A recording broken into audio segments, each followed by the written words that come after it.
Hi guys, Jamie Humphries here for Six String Alliance, and today's quick riff is I Would Love To by Steve Vai.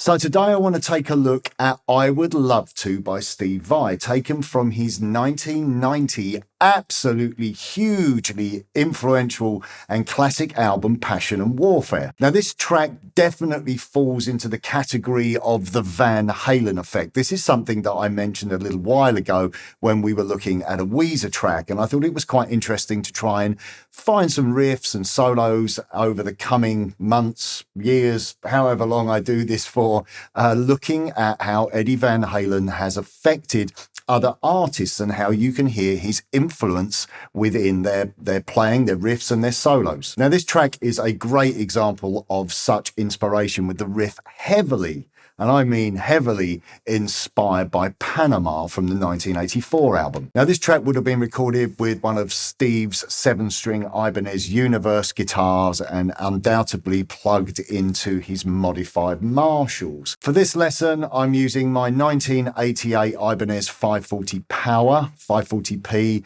This is equipped with original late 80s Damasio Path Pros. I'm running into the Mesa Mini Rec, and I'm using the 2-notes Captor X. I'm using one of the official 2-notes Celestion Dyne IRs. I'm using vintage 30s, and I'm using a dynamic and condenser mic combination. The effects that I'm adding post, and I'm using the TC Electronics 2290 DT delay, and I'm also using one of the Lexicon reverbs in my UAD. The riff kicks off with a natural harmonic played at the 5th fret of the B string, and then we depress the bar, we just dive that down.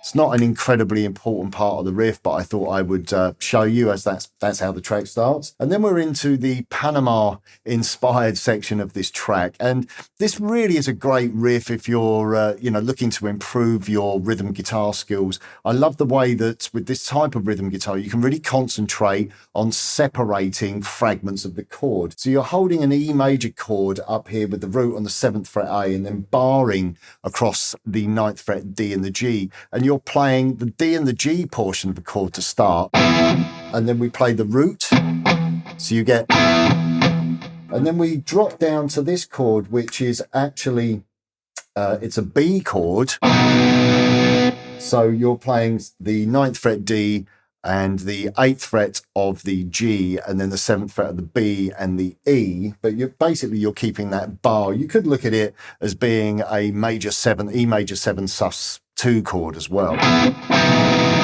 So you're just dropping that 9th fret of the G string down a semitone, and we're also obviously taking away that 9th fret of the B and lowering down to the 7th fret B. So it's quite a simple move. You just take that bar away, but then put the 3rd finger on the D string, and then put your 2nd finger on the G string. And you're pedaling between the chord and the palm muted root note. And this is a great technique. I kind of bounce my picking hand up and down on the strings, so I get the accent of the chord and then the tightness of the root note. So it's really good practice, this, for your rhythm technique and your picking hand. So you get this.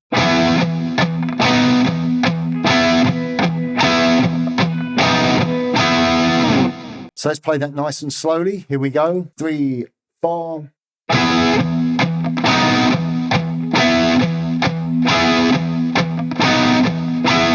As you're pedaling backwards and forwards between that triad played on the D, G and B and the root note on the A string. And we strike that the chord the final time, and we slide it down to the D chord. So then we're playing it just a whole tone lower. So now that's the Panama reference there. Obviously Panama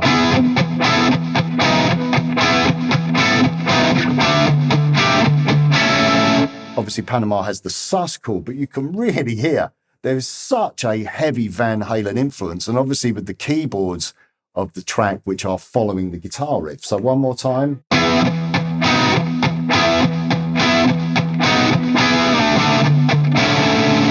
So when we drop down to that D chord, we play the D, G, and B. We then bounce with that palm mute on the root note. And then we play an A chord. It's exactly the same move, but a whole tone lower, so it's an A over D. And then we're going to drop our first finger down, and we move it up a semitone from the 4th to the 5th fret. And then we arpeggiate down the chords. So that's the E, B, G, D strings. Now, allegedly, Steve Vai, seen him, he plays it with his little finger, so he just drops his first finger, but I prefer to play it that way. It's entirely up to you. So let's put those two chords together. 2, 3, 4.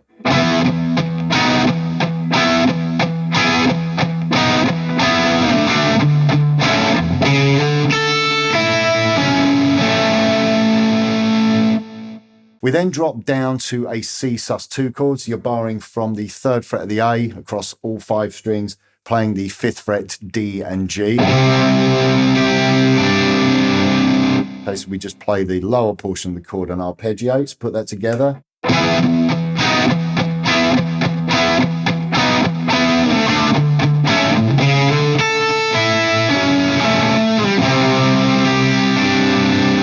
Okay, so you're just playing the top 2 strings. Then we drop down to an F power chord. So there we're holding out with our thumb, playing the root note on the 1st fret of the 6th string, and then you're playing the 3rd fret of the A and the D, and your 1st fret plays the B string at the 1st fret, and we have that open E. So we play the lower portion, we play the power chord, and then we play the B string to the E string and back to the B string. So you get this. You're just basically adding a little bit of harmonic color to the top of the power chords. So now let's put those chords together. Here we go. 3, 4.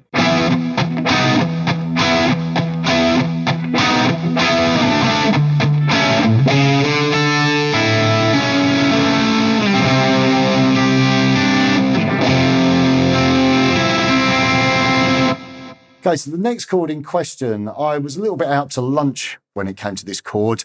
I couldn't make my mind up about it. It's obviously a G power chord, just with straight 8th notes, very tightly palm muted. But on the first stab, I could hear that. I could hear an add 9 or a sus2. But I wasn't too sure if I was hearing the keyboards, and I really tried to isolate it, but it was too buried, so I didn't want to include it. But just bear in mind, you can hear, and it kind of seems like something Steve Vai would do, right? You know, it's just adding. He never plays anything normally, so you know, if you add that, and if you choose to add that, you get.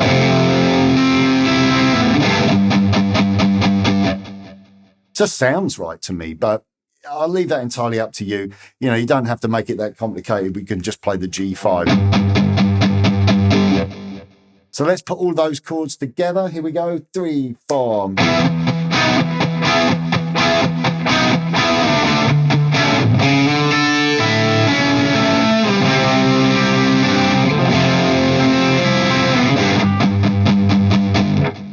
Okay, and then the final piece of the puzzle, we have this little A5 power chord, kind of standard rock guitar figure, rhythm figure. Seen this lots of times. You're playing the A5, and then we're playing the 3rd fret E, and then the open E, and we repeat that. Now the next section, this is quite tricky, this. You're playing a B minor 7th chord. You're playing the 2nd fret of the A, the 2nd fret of the G, and the 3rd fret of the B. And again, you're jumping between those 2 higher register strings, the G and the B, and the muted root note and the A strings. You get this. So kind of bouncing between the 2. And then you drop your little finger down. to get like I guess a minor 9 it's implying, although you haven't got a minor third, so you could call it a minor 7 sus2. Just sounds cool, basically. Moving the minor third down to the second, so you get this. So you're bouncing on that root note, start off with the top of the chord, then the root, then drop your finger, root, and back up to the minor third, moving minor third, and then we have the root notes again, and then we go around that again. But that time we finish off with this little slide between the 2nd fret D and G up to the 4th fret D and G. So we put that together.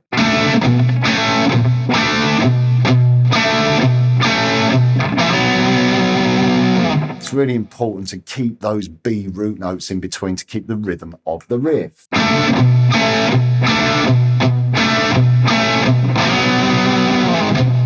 When we go back after that slide, we play the root notes again 2 more times. Now, again, I think that there might be another rhythm guitar going on underneath there. You don't have to add those 2 root notes at the end if you find that tricky after that slide, but I kind of like adding that because it keeps the rhythm of the riff, especially if you're jamming this riff on your own. Then we have the second part of that riff.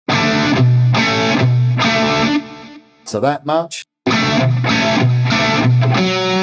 And then we play the 4th fret of the D. And then he slides from the 2nd fret G and the D and G strings up to the 4th fret D and G. So let's put that section together. It sounds a little bit more confusing than it really is, but it is quite tricky to isolate the top of the chord with the root note, with the rhythm on the root note. So here we go.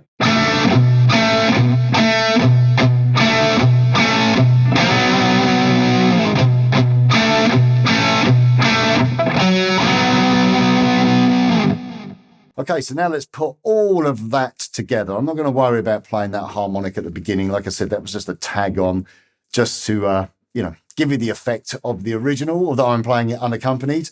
But yeah, let's play through starting off just where the chord part of the riff comes in. Play it slowly. Here we go. 2, 3, and 4, and...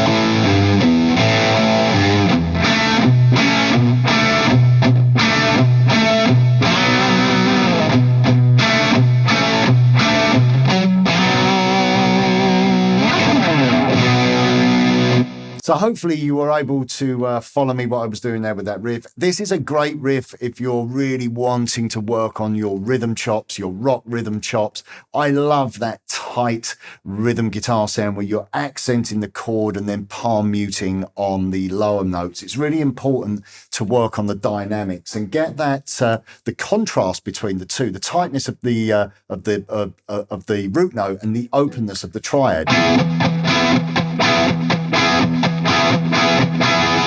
Those kind of things, just taking a chord and practicing that, just getting that bouncing technique.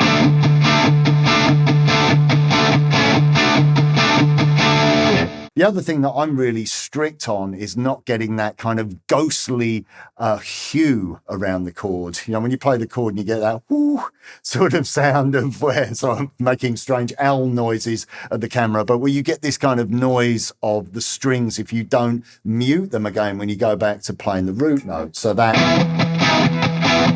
I had it there. It went there, the top of the chord came out. So,